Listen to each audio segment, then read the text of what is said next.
But many of these problems have never been decided.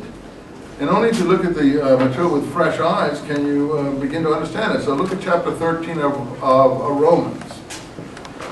Let every soul put himself under the higher authorities. He means by that, as we'll see by implication when you read it, the Roman authorities. For there is no authority except from God. Okay, I do agree, like the church, everything comes from God. And the authorities that exist have been appointed by God. But you see, the authorities that we presently have, they've won historically. Paul believes in winning. So they've been appointed by God. So he who sets himself against the authority sets himself against the order of God. How's that for cynicism? You can't get much more cynical than that. You know, I've already beat you at your argument. You think you can rebel against the authorities? The authorities were put there. Hitler was put there by God. You can't rebel against him because that was God's judgment. You know, because I don't agree with that. Obviously, I don't agree with it. I'm not saying what I or you agree with. I'm just trying to get the tenor of the man. Why some people in Palestine didn't like him. Others don't look at this closely, and they think it's as good. By the way, it's for getting along in the world. You don't want to get crucified. You don't want to get thrown in the Colosseum animal pit. You don't want to be tortured by the authorities like in Burma or in China or in Russia or in some other place. You'd be wise just to shut your mouth, even in Iraq and Baghdad, maybe even in this country. Some people think this country is some sort of fascist state. You know, I don't know. I don't think that, but some people are so paranoid they think that. So he who sets himself against the authority sets himself against the order of God. He's talking to zealots who think that they represent God. He said, you people don't represent God. The Roman Empire represents God. And they who do resist shall receive the judgment to themselves. For the rulers are not frightening to do good works, but to evil. Do you desire not to be afraid of authority? Do good, and you shall have praise for it. For it is a servant of God to your good. But if you do evil, be afraid, for it does not wear the sword in vain, that is the authorities. For it is a servant of God, a punisher for wrath of him that does evil.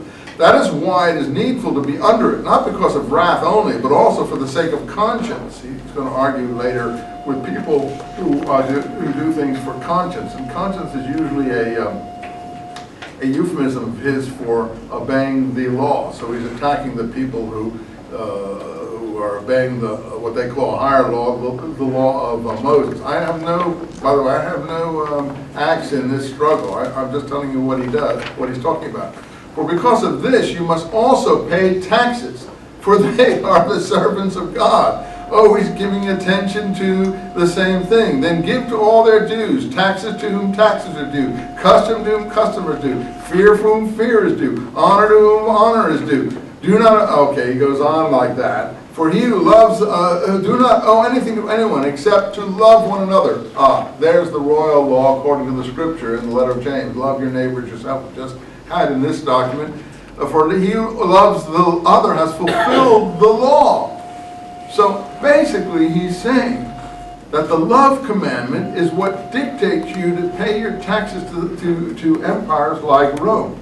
Well, we know that in Palestine they didn't want to pay their taxes to Rome, and the whole revolt situation in Palestine that will get starts on the tax revolt. It's in the New Testament, it's in Josephus, and so on. So I'm not trying to be unfair to him, but I just want to show you how a person who believes in getting along in the world and not making waves and keeping your nose clean will put things. Well, these people in these documents are just the opposite of that. They're going to have trouble. They're going to have a lot of trouble, and we can see it in the way that they interpret the way in the wilderness quotation from Isaiah 40. Now, I was going to those are all internal indicators, as far as I'm concerned. What would lead you to try to date something by internal methods? Now, I read you last time, I'll read it again in case you forgot, this definition of the Kettim from the Habakkuk Pesher. Why am I doing this twice? It's so important. All of Qumran dating and studies really hinges on being able to date the Kettim. So if you look at Habakkuk Pesher, 406 in my book, but any other one you want, it starts in column 2. They're so interested. They quote Habakkuk, who's writing at the time of the Babylonians. And he's talking about the Babylonians, Habakkuk 10. For behold, I will raise up the Chaldeans. The Babylonians are a cruel and aggressive nation. The interpretation of this concerns the Kittim. So the idiosyncratic interpretation of the scroll people, that's why they're called Peshers, because they interpret things. It actually says Pesherah, or Pesher HaDavar. The interpretation of the thing, the interpretation of the passage. The interpretation concerns the Kittim, or swift and strong in war, causing many to perish by the sword, and all the world to fall under their dominion. And then the quote is, they march the ends of the earth, that's the Babylonians, take possession of populated places, 1:6. Interpreted, this means they march across the plains, smiting and plundering cities of all the cities of the earth. For this is what is meant, and then the quotation, by taking possession of populated places which are not their own.